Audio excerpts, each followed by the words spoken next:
This is Dan Hoolihan. I'm here interviewing a special guest today at the EMC Symposium, Joann Yates from MIT. Got to get that out right away because I've been messing it up today. And Joann and I met one another about 18 months ago via email, I guess, originally. And much to my surprise, quite frankly, Joann was interested in EMC standards and documenting the EMC standards process. And so it's highly unusual for someone outside the engineering field to be interested in that. So I thought that it would be timely to do a short interview on Joann and kind of have her explain a few of her perspectives and ideas on this whole standards process. So Joann, welcome. Thank you. I'm happy to be here and to see it in real life, not just in the documents I've been looking at.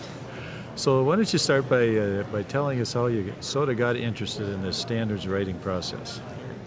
So I think the thing that got me interested was how firms interact with organizations, and both, regulatory kinds of organizations, but when I figured out that in between the market forces and the regulatory agencies, there was this whole world of voluntary consensus standard setting organizations, and I hadn't realized it was out there. And it's a really unusual type of structure, organization, and I think a lot of our social science and history don't adequately take into account those kinds of organizations. They look at either firms or they look at governments. Sure. And they neglect this whole big world in between.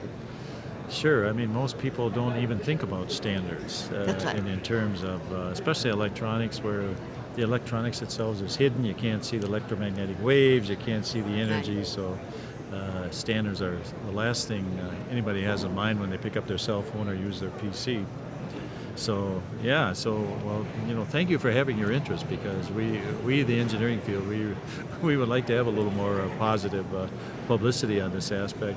So what will the end result be of your research and your consultation with all of us engineers? So I am co-authoring a book with my husband, who is also an academic who studies international organizations. And the book will start with the late 19th century and with the formation of engineering societies and the first little tentative steps towards standardizing then. And then right at the beginning of the 20th century, you get a burst of standardizing organizations. And then following that up through, the piece on EMC standardizing will be a chapter in which I'm sort of focusing in closer. And the reason this is a particularly good example is that through your good services indeed, I've been able to get so many documents so that I can actually see what the process looks like. And it's actually hard to get records of that. Yes. Most standards processes are not very well documented, the process. Everything Sure. gets destroyed. Sure. So having access to that makes it possible to look at how that happens. Well, I know that I have sent you some written records from used to be the secretary of the EMC Society, Leonard Thomas, who was a wonderful record keeper. And much to my surprise, I sent you the typed up versions of the minutes and all that kind of a thing. And then one time, I think I included in a package a copy of the handwritten ones, and I got an email back, I think almost immediately. You were so excited to see the handwritten one. Can you talk about that a little bit, your reaction to that? Well, so I'll tell you why I was so excited, although what I learned ultimately was interesting. There's an assumption by a lot of scholars that what you read in the official minutes, the typed up and approved minutes, may cover over some of what really went on. Oh, it might be sanitized. That's right, might be sanitized. And so I thought, okay, with the handwritten ones, I can see if there was a level of sanitation in there, sanitization. There you go, between yeah. those. Actually, surprisingly, I didn't find much sanitization really? between those two levels. Either he wasn't writing I mean, there was a little more detail, Yeah. but it didn't feel like it was hiding. Oh, that's interesting because Things. his reputation was he took very detailed minutes. That was his reputation. Yeah. So if you didn't see much difference between the handwritten and the final, that's interesting. Yeah. Yeah. So what, you don't get him saying, and so was, argued himself blue in the face or refused to back off or refused to compromise. Sure. None of that. There are a few more names of who was taking what position, but nothing, Uh-huh. no real smoking gun of, Oh, really? of violent conflict, which is Very interesting. what I thought. And for me, that's useful because now I can say in a footnote somewhere, for when I get attacked on this, Yes. for just using these official documents, which are clearly sanitized, I can Right. say I looked at Yes. the handwritten notes Yes, and yes, yeah. for the minutes, and Yeah. they don't say anything any more revealing. So that enables me to respond to one criticism that people Sure. who use a lot of written documentation Right. often get. Right. So we've talked before about the fact that you were on sabbatical last year Yes. at Stanford University, and we met and had a nice dinner out there and talked about standards and everything. What kind of work were you doing at Stanford, and how different was it from maybe the research you were doing at MIT, or was it different? Yeah. So I was on sabbatical after 5 years as a deputy dean. And during those years, I got no research done. It's a full-time job. So you need the sabbatical to kind of unwind and get back into research. So I had started the standards project before going into the dean's office and then put it on the back burner. And it had just been sitting there not being worked on. So that year, I was picking it back up and looking for more details, more research, but also starting to write. So that Sure. was my first move into writing. And I did look at one set of records out there that were in the Silicon Valley archives at Stanford. But I happened to find out about them. I was there because I was at the Center for Advanced Research in the Behavioral Sciences. And that's a wonderful place to be and very interdisciplinary. And I had great colleagues and good conversations, so I was happy to be there. It also got me far enough away from MIT that nobody could ask me to come to meetings or anything else.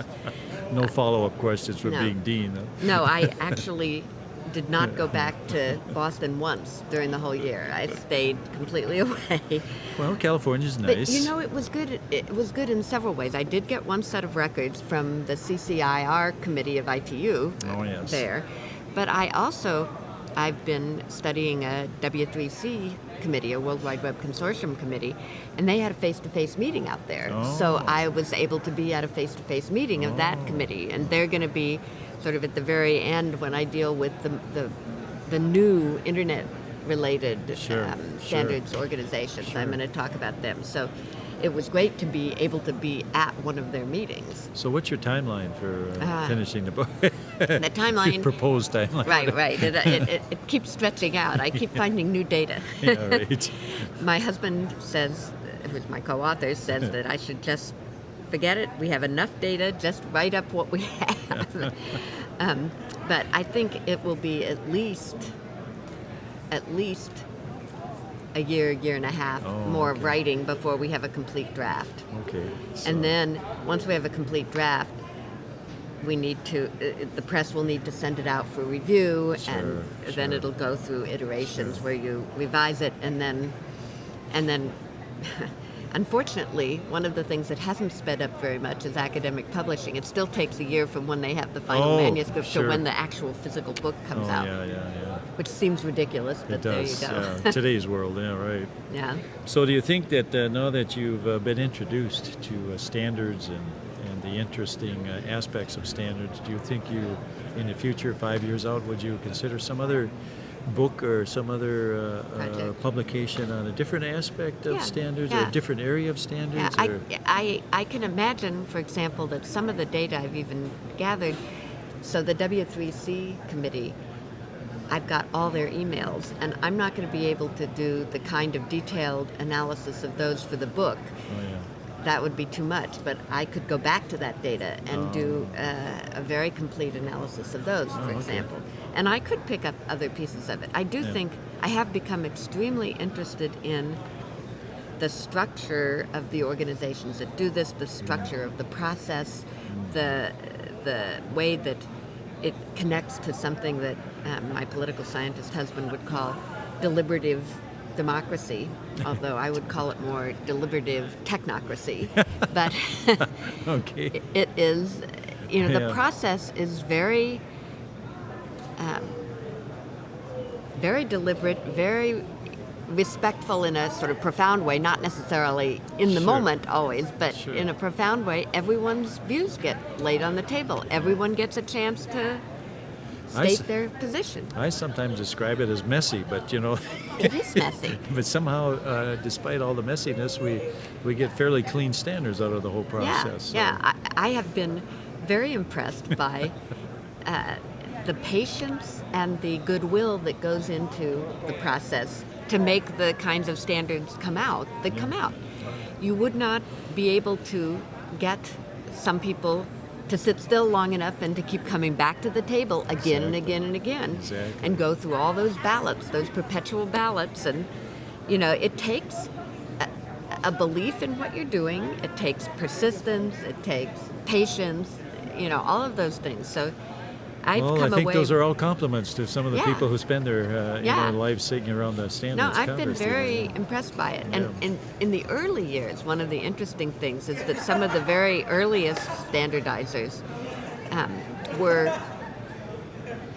almost, today they might be called evangelists for standardization. They were going around and preaching the movement. They called it a standardization movement, and they felt that it was really something that was important for the efficiency of how our world works, and it was important to cross national boundaries. And some of the committees I'm looking at, even during the Cold War, you're getting meetings that are on both sides of the line, and you're getting people being heavily involved, engineers from the Soviet Union and other associated countries, and it's all just, they're still doing it. So I think engineers, in a way, have been better about that than a lot of the political figures were. Yeah, well, engineers like to talk about different sciences and stuff. So I ran into a document, I think it was in the CCIR ones, but I'm not sure. I can't swear to that. But where someone talks about going off to a conference. It may actually have been in one of the sets you sent me. Yeah. Someone had been at a conference in Czechoslovakia. This is during the Cold War. And he comes back and he writes to a friend about how impressed he is with the Czechoslovakian engineers and what good work they were doing. Wow. And I thought, they're getting past all these... Objective, Yeah, they're trying to focus on the technical and not on the... So that's pretty admirable, I think. It is. Any concluding remarks you'd like to make, Joann, before we wrap everything up? Or? Well, mostly I'd just like to thank you and the other standardizers for doing this work, and for giving me the opportunity to look into this and to see beyond just the surface of the standards that come out, to see how it happens. Well, we'd like to thank you. We appreciate interest from people outside our closed engineering community. So we wish you the best of luck on your book, and hope everything comes out great. Thank you. Thanks, Joann. You're welcome.